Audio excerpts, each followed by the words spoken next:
Yo puedo. Tú puedes. Nosotros podemos. Yo puedo. Tú puedes. Nosotros podemos.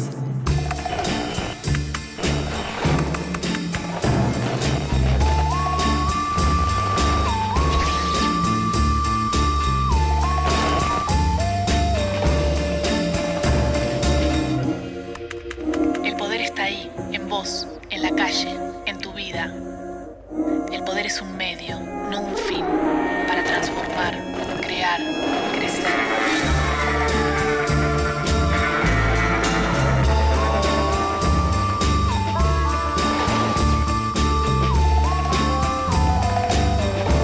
Ahí estamos nosotros, en el medio del poder.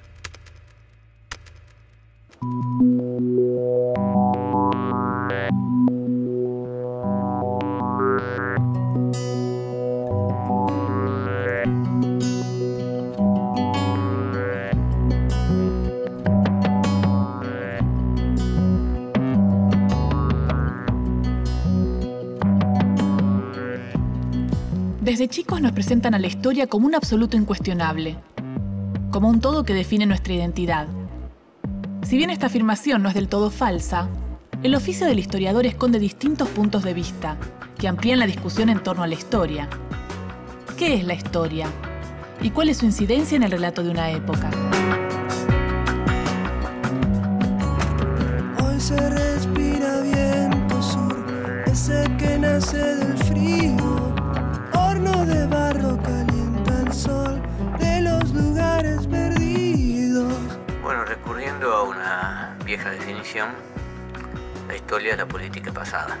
La política es la historia presente, es decir, lo que después va a ser historia, ¿no es cierto? Y la historia tiene dos bases: los datos, los informes, el cúmulo de hechos que se suceden, y la interpretación que se hace de esos hechos.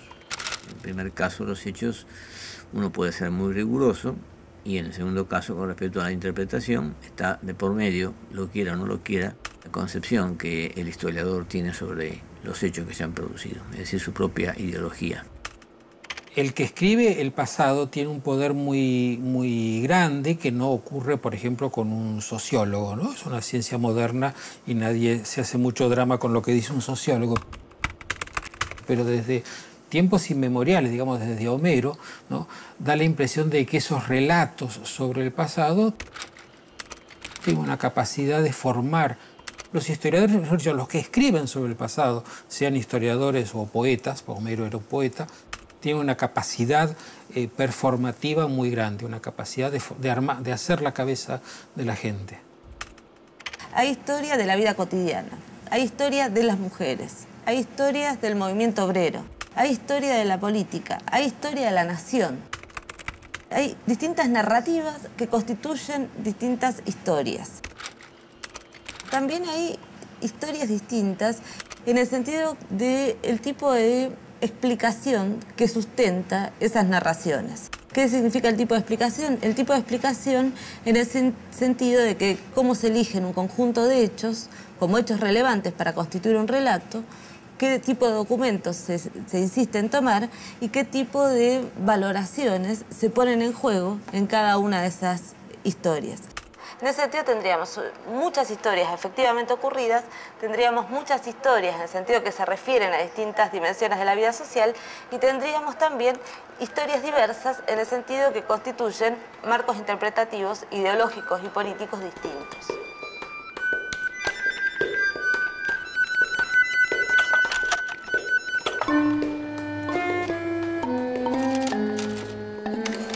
¿Cuáles fueron las distintas corrientes historiográficas que relataron nuestra historia?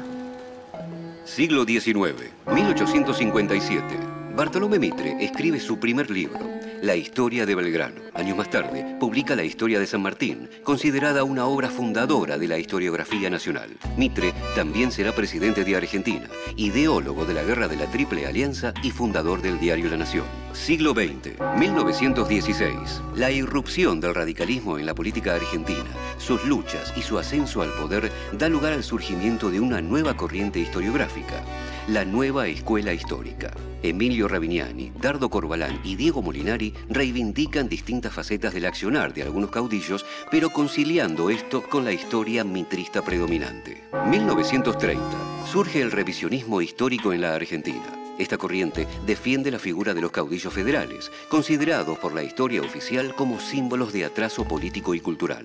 También critica la posición argentina durante la guerra de la Triple Alianza. Se destacan los historiadores Carlos Ibarguren, Julio y Rodolfo Irasusta, José María Rosa, Manuel Gálvez y Ernesto Palacio.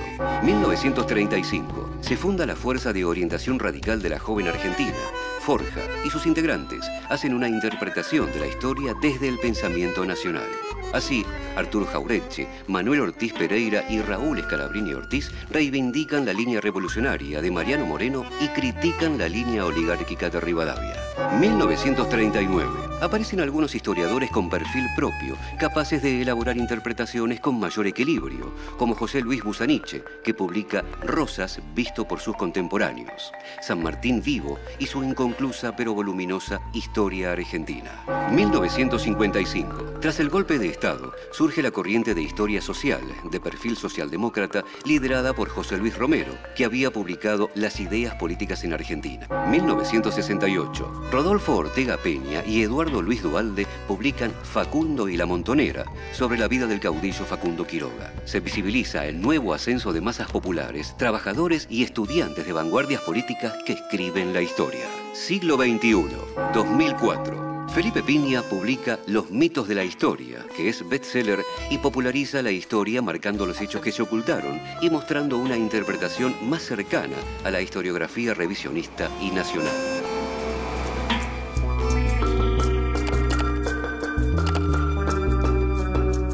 Yo diría que salvo casos extremos, como podría ser ciertas construcciones en la época del nazismo alemán, que son particularmente delirantes y manipulatorias, en general la historiografía de las distintas corrientes lo que construyen son relatos que remiten en última instancia a un punto de vista de clase, al punto de vista de un sector social.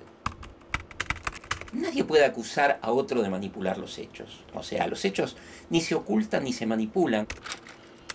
Se trabaja con documentos y se dan distintas significaciones a los acontecimientos históricos.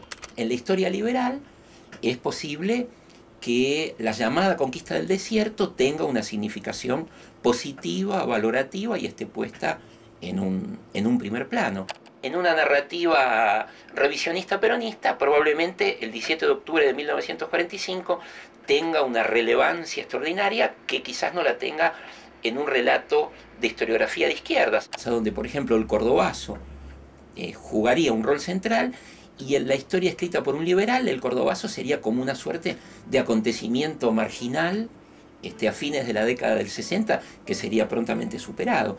Entonces, no es que las corrientes historiográficas manipulen, oculten, sino que valoran de modo distinto a los actores y a los acontecimientos.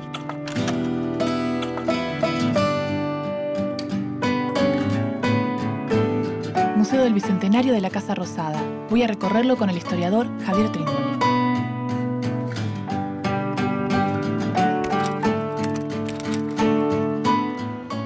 Javier, ¿cuál es la importancia de los museos en el relato de la historia? Bien, creo que no hay museo que no esté contando, afirmando una historia. La diferencia probablemente tenga que ver con que hay museos fundados tiempo atrás que han propuesto una lectura de la historia. Ahora bien, esa lectura de historia después se fue empantanando o haciendo cada vez más borrosa y a veces se transforma casi en inentendible. En este caso se trata de un nuevo museo que de alguna manera lo que está haciendo es proponer sobre viejas capas de nuestra historia un nuevo relato de ella. Probablemente la novedad de un museo como este es que en este relato de la historia que ofrece, ¿sí?, a través, entre otras cosas, de sus cortos, de sus documentales que se pueden ver, ¿sí?, a todo tiempo, es que en esos documentales lo que aparece es el Chacho Peñalosa. Se habla también de Felipe Varela, se habla de la guerra del Paraguay, también se habla de las madres de Plaza de Mayo, también se habla de las grandes luchas trabajadoras del Cordobazo, lideradas por Agustín Tosco. Lo que estoy queriendo decir con esto es que ciertos sectores sociales que no habían llegado, ¿sí?, a tener un protagonismo en los relatos de la historia, no en la historia, ciertos sectores sociales que no habían llegado a tener una presencia en un museo, a partir de este museo se incorporan. Me parece que eso es una novedad. Una novedad que no se trata de que en este museo esté el Chacho Peñalosa y que no esté Sarmiento. Sarmiento también está. Sarmiento con sus ambigüedades también está. ¿Cómo se escribe la historia? Bueno, esa es una enorme discusión. Por un lado, seguramente los historiadores académicos, más de cuño riguroso, ¿sí?, y básicamente apoyados en la academia, lo que dirían una y otra vez es que la historia la tienen que escribir los profesionales, aquellos que se dedican full time a escribir la historia, investigar los archivos. No obstante, la historia no se escribe solamente así. En verdad, la historia se está escribiendo de una y otra manera, permanentemente, a través de distintas voces, que son las voces de los movimientos sociales, las voces de los sectores sociales, ¿sí?, que están más de una vez humillados, más de una vez desplazados del poder. Al mismo tiempo también en la historia intervienen los grandes poderes, las clases sociales acomodadas, y a través de todas esas fuerzas, en la esfera pública se van construyendo determinados relatos, que en determinados momentos se hacen más o menos importantes, ¿no?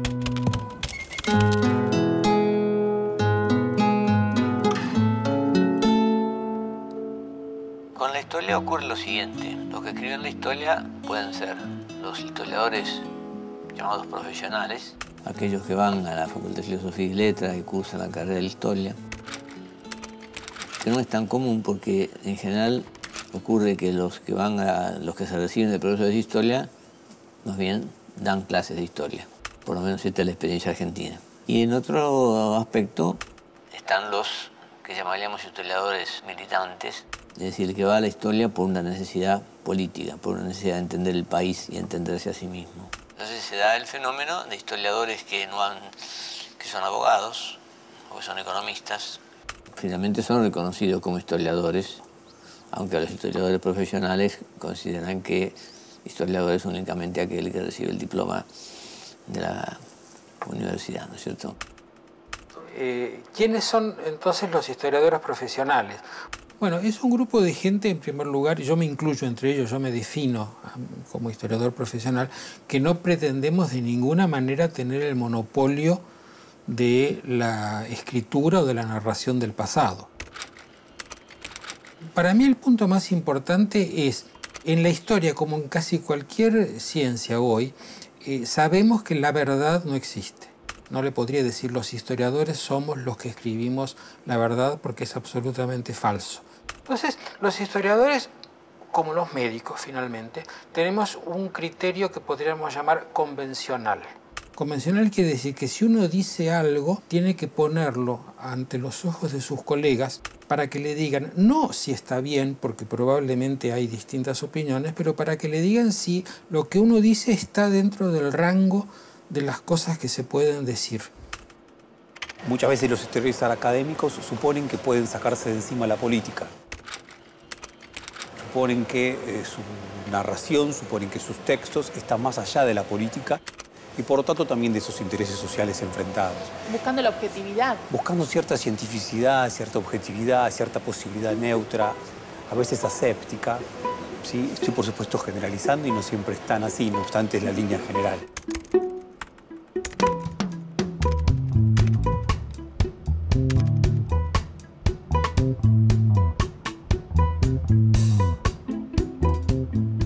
Veamos cómo fue creciendo en los últimos años el interés por los temas históricos, tanto en la población como en los ámbitos editorial, cinematográfico y televisivo. Desde 1995 hasta 2010, según la Cámara del Libro, se editaron 10.704 libros de historia, es decir que en 15 años se editaron un promedio de 59 libros por mes. Solo en 2010, año del Bicentenario de la Argentina, se publicaron 22.781 textos. De estos, 1.579 fueron de historia, un promedio de 139 por mes. Quizás se pueda rastrear también este crecimiento sostenido del interés general por los relatos de nuestros hechos históricos en los 100.000 ejemplares vendidos en 2005 por Los mitos de la historia argentina, de Felipe Piña, y en el éxito de su adaptación televisiva, Algo habrán hecho. También habría que considerar aquí a los 300.000 espectadores que fueron al cine en 2011 para ver Revolución, el cruce de los Andes. Y a los que asistieron en forma gratuita a las exhibiciones de Belgrano, la película, en las plazas de todo el país. Si pensamos estos datos bajo la perspectiva de las últimas décadas, podemos observar cómo la necesidad de conocer la historia desde un punto de vista libre y plural fue acompañando el proceso de consolidación democrática y cómo, en cada coyuntura, los argentinos volvieron su mirada al pasado para tratar de entender el presente. ¿Cuál es el relato de la historia que dominó, por ejemplo, en el siglo XIX? Uno de esos indicadores para pensar cuál fue el relato de la historia que dominó desde el siglo XIX y durante el siglo XX, que son los manuales escolares. Efectivamente, los manuales escolares lo que hicieron fue deglutir de manera probablemente muy rápida y a grandes trazos lo que era la historiografía de Mitre, lo que era la obra histórica de Mitre, tan importante, y sus dos libros, su libro dedicado a Belgrano y su libro dedicado a San Martín. Fue una manera de entender la historia a través de grandes hombres, grandes personalidades, casi siempre impolutos, que poco tenían que ver con el barro de la historia.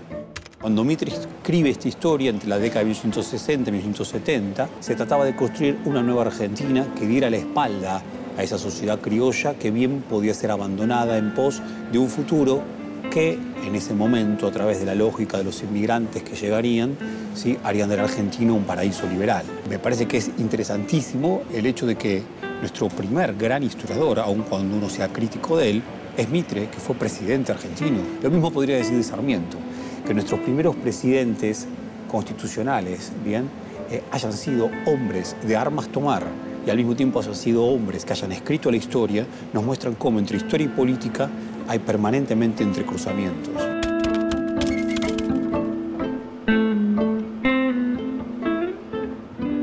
Nosotros hemos siempre hablado, con respecto a la historia oficial, decíamos que nosotros planteamos la otra historia. Últimamente esa otra historia está ocupando un lugar que no ocupaba antes.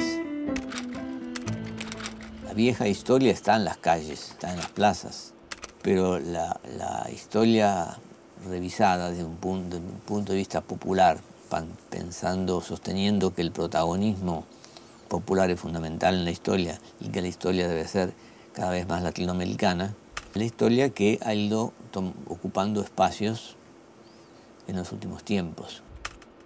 Lo que hace Mitre podríamos llamarlo un tipo de historia militante. ¿Qué sería un tipo de historia militante? Un tipo de historia que acentúa la idea de parcialidad. Lo afirma y dice, bueno, todos somos parciales, la objetividad es prácticamente un intento de resguardo de instituciones. Pero no es algo que se pueda dar efectivamente, sino que lo que va a aparecer del lado de la historia militante es todo relato tiene una función en el presente. Esa función en el presente es una función que se debe leerse en función de las lógicas de poder del presente. En todo presente hay disputa entre sectores, en todo presente hay antagonismos. Entonces, cuando uno produce un relato o una narración histórica en el presente, lo que está haciendo también es usando el pasado para eso. Esta idea de historia militante es una idea muy compleja, porque por un lado asume la parcialidad, pero de todos modos tienen esta idea de que se puede ir hacia el pasado para abrevar un tipo de legitimidad o de recursos para las luchas del presente.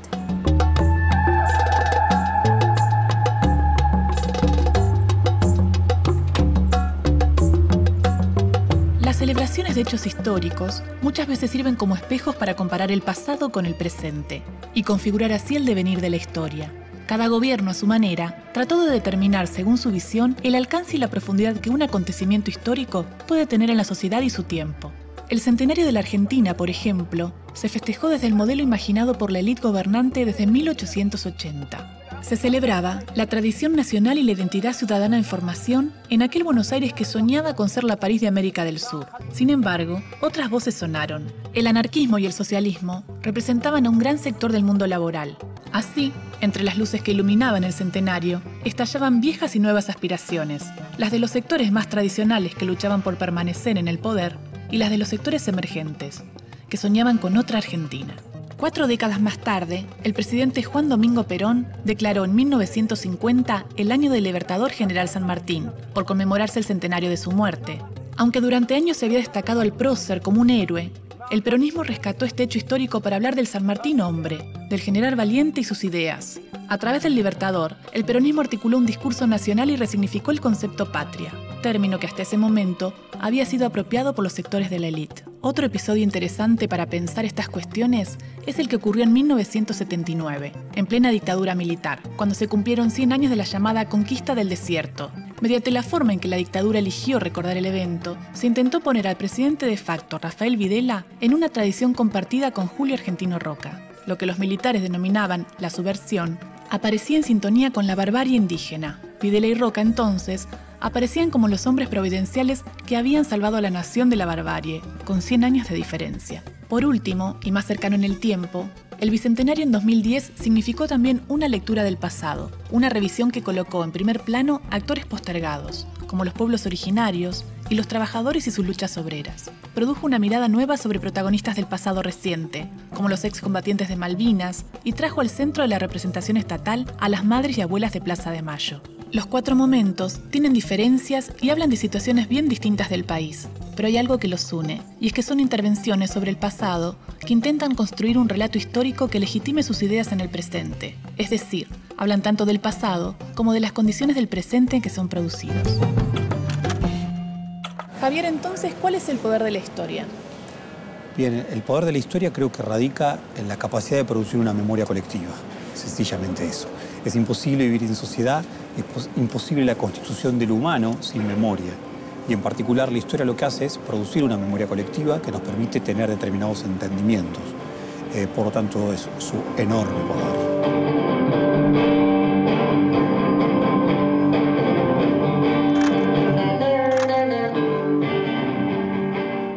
Mi vida después es una obra de teatro que cuenta la historia de 6 personajes nacidos en las décadas del 70 y 80, que a través de fotos, recuerdos, ropa, cartas, cassettes y demás objetos procuran reconstruir la vida de sus padres. Hola, Vanina. Hola. ¿Cómo estás? Bien, ¿y vos? Bien. ¿Es basada en hechos reales la obra? Sí, está basada en la historia real, digamos, y la vida de nuestros padres, digamos, de cada uno de los 6 actores que formamos parte del elenco. Pero la obra abre un friso y en ese friso nosotros creemos que se ve o se intenta representar a un sinfín de historias más, contando de dónde venimos, quiénes eran nuestros padres, qué hacían y a qué se dedicaron nuestros padres durante la dictadura. Mi abuelo era guardaespaldas de Perón y mi padre, policía de inteligencia. Mi mamá me pone de nombre Carla por Carlos, mi papá, que fue sargento del Ejército Revolucionario del Pueblo. ¿Cuál es la importancia de que la historia se vaya pasando de voz en voz? La importancia de este trabajo, por ejemplo. En mi caso personal, fundamental, por momentos me da la sensación, digamos, referido concretamente a mi historia personal. Ese padre que de algún modo tengo, ellos lo construyeron por esa transmisión oral del relato, de su compromiso con la militancia, del modo en el que murió. Y después, a nivel más general o social, también es fundamental. La historia como la base fundamental para el futuro, no sé. Me parece condición básica para poder vivir como una persona digna y coherente. Preguntas sobre el tiempo, sobre deudas y homenajes, sobre los abismos de las generaciones, sobre las historias que arman la historia. Mi vida después plantea el desafío de mirar el pasado desde el presente y pone en escena el modo complejo en que se cruzan historia y memoria. Hace tiempo atrás no quisieras ver toda esa maldad. Yo creo que el poder de la historia está en eso que se llama la memoria. El poder del relato sobre el pasado, para decirlo en términos de lo que estaba queriendo decir, es en la capacidad de conformar la memoria o la conciencia histórica de la gente, que no se refiere al pasado, sino, digamos, es importante porque se refiere al presente y al futuro y contiene como una especie de impulso o de orientación. El poder de la historia es que si la historia se enseña mal, esto implica la imposibilidad de entender el país en que se vive y uno obra políticamente mal. Si a mí me enseñan una historia diciendo que la Argentina llegó a ser un país gracias a la influencia externa, yo tengo una mentalidad colonial. Y esto me limita completamente. Si por el contrario me enseñan una historia donde me dicen el pueblo argentino ha sido heroico, ha luchado, y cuando el pueblo ha predominado, el país ha sido soberano y se ha podido avanzar, el progreso argentino está ligado al momento en que el pueblo tuvo participación. Entonces yo me voy a incorporar a la caravana popular y voy a actuar políticamente bien por ese conocimiento histórico. El poder de los historiadores como corporación local o como corporación internacional es realmente débil. Lo que inciden sobre la política es poco y nada, y lo que inciden sobre la memoria es poco y nada. Yo creo que incide más el periodismo, incide más el ensayismo hoy en la política y en la construcción de relatos y en la construcción de imágenes que la historiografía profesional. Yo creo que la historiografía profesional, cuanto más compleja es, menos incidencia tiene. Lamentablemente soy bastante escéptico respecto de lo que podemos ser, lo que podemos hacer los historiadores para contribuir a una memoria más sutil, más compleja, más matizada, más productiva y menos escindida entre buenos y malos, justos y réprobos.